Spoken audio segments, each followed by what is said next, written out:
చేస్తావో తెలియదు గాని నేను ఈ పెళ్లి వద్దన్న విషయాన్ని అత్తగారికి తెలిసేలా చేయవే ప్లీజ్. ఓకే, ఎలాగైనా మీ అత్తగారికి ఈ విషయం చేరాలి, అంతేగా? అంతేనే.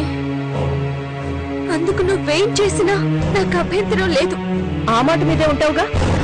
ఉంటాను. నన్ను చెప్పమంది, కానీ నేను చెప్తే అంత ఎఫెక్టివ్ గా ఉండదు. మరి ఎవరు చెప్తే అంత అలా ఉంటుందో నువ్వే చెప్పు. ఎవరు చెప్తే ఈ పెళ్లి ఆగిపోతుందో అనే విషయం పక్కన పెడితే అసలు ఎవరి చేత చెప్పిస్తే జగదీశ్వరి దిమ్మ తిరుగుతుందో వాళ్ల చేతే చెప్పిస్తా. ఎవరే అది? నువ్వే. నేనా? అవును, నువ్వే. బాగా గుర్తు చేసుకో. జగదీశ్వరి నీతో గొడవ పడిన ప్రతిసారి ఏమనేది? ఏమనేది? నీలాంటి దాంతో మాట్లాడినా నువ్వున్న ఏరియాలో నా కారు వచ్చినా నాకు ఇరిటేషన్ అనేది. అవునే, అది నన్ను పురుగును చూసినట్టు చూసేది. ఆ పురుగే లేఖని పెంచి పెద్ద చేసింది అన్న విషయం ఆ జగదీశ్వరికి తెలిసిందనుకో, దాని రియాక్షన్ ఎలా ఉంటుందో ఊహించు. అదేంటే పిన్నిని ఎందుకు పంపించావు? ఎవరెళ్తే ఏంటి, నీకు కావాల్సింది పెళ్ళొద్దని అత్తయ్యకి చెప్పడం, అంతే కదా? కరెక్టే, కానీ పిన్నంటే అసలు అత్తయ్య గారికి పడదు కదా. ఫోన్ విషయంలో ఎంత పెద్ద గొడవ అయింది.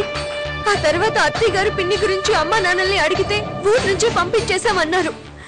మళ్ళీ ఇప్పుడు పిన్నిని చూస్తే ఏమవుతుందో. నేనేదో ఎవరికి తెలియకుండా అత్తయ్య గారికి మాత్రమే చెప్పి ఈ పెళ్లి ఆపుదామనుకున్నాను. ఇప్పుడు పిన్ని ఈ విషయాన్ని చిలికి చిలికి గాలివానిగా చేసేస్తుంది. గాలివాన కాదే, ఇక్కడ సునామీ వచ్చినా మనకనవసరం. చెప్పేదేదో టైం వేస్ట్ చేయకుండా త్వరగా చెప్పేసి వెళ్ళు. నేను చెప్పాలనుకున్నది చెప్పేసే వెళ్తాను. నాకు టైం వేస్ట్ చేయడం లేదు. నువ్వెవరినైతే మా ఇంటి కోడలు అని మురిసిపోతున్నావో ఆ కోడలికి పిన్ని నేను.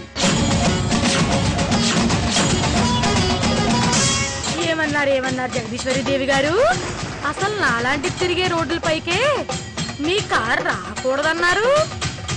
మరి ఇంతకాలం నా చేతులతో పెంచిన పిల్లని ఇప్పుడు మీ ఇంటి కోడలుగా చేసుకుంటున్నావుగా? నేను సంబంధం కుదుర్చుకున్నది నీతో కాదు, అయినా ఈ ఇంటికి కోడలుగా రాబోతున్నది నువ్వు కాదు, ఆ అమ్మాయి. నేను ముందే ఊహించాను నువ్వు ఇలా అంటావని. మామూలుగా ఏ ఎండకి ఆ గొడుగు పట్టేవాళ్ళు ఉంటారు. నువ్వు అలా కాదు, ఏ గొడుగు పట్టుకుంటే ఆ ఎండ రప్పించగలవు కాబట్టి నువ్వు ఖచ్చితంగా ఆ అమ్మాయిని కోరి కోడలుగా చేసుకుంటావని నాకు తెలుసు. తెలుసు కదా, ఇక పిచ్చి పిచ్చి వాగుడు కట్టి పెట్టి బయలుదేరు. అప్పుడే బయలుదేరమంటే ఎలా? అసలు విషయం చెప్పాలిగా. నువ్వు ఏ అమ్మాయినైతే నా ఇంటి కోడలు అని మురిసిపోతున్నావో, ఇదిగో ఆ పిల్లకి ఈ పెళ్లి ఇష్టం లేదంట. నేను నమ్మను, లేక ఎప్పటికీ అలా అనదు. నీకు బీపీ షుగర్ లాంటి తెగుళ్ళు ఏమైనా ఉన్నాయా? ముందు నీ నస ఆపి విసిగించకుండా అసలు విషయం ఏంటో చెప్పు. ఒక్క ముక్కలో చెప్పాలంటే ఈ పెళ్లి నాకు ఇష్టం లేదు. మా అత్తగారితో నువ్వేం చెప్తావో నాకు తెలీదు. వాళ్ళ మొహం చూడడం కూడా నాకు ఇష్టం లేదు. ఆ ఉలుకు పలుకు లేని తింగరోణ్ణి నేను చేసుకోను అని చెప్పి రమ్మంది.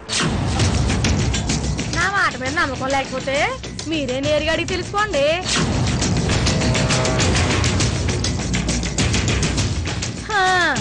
ఊహించి జరగనప్పుడు మొదటి మూర్ఛ, ఆ తర్వాత బీపీ, ఆ పైన దాహం వేస్తుంది. ఇప్పుడు వీటి అవసరం నీకు ఉందనుకుంటా.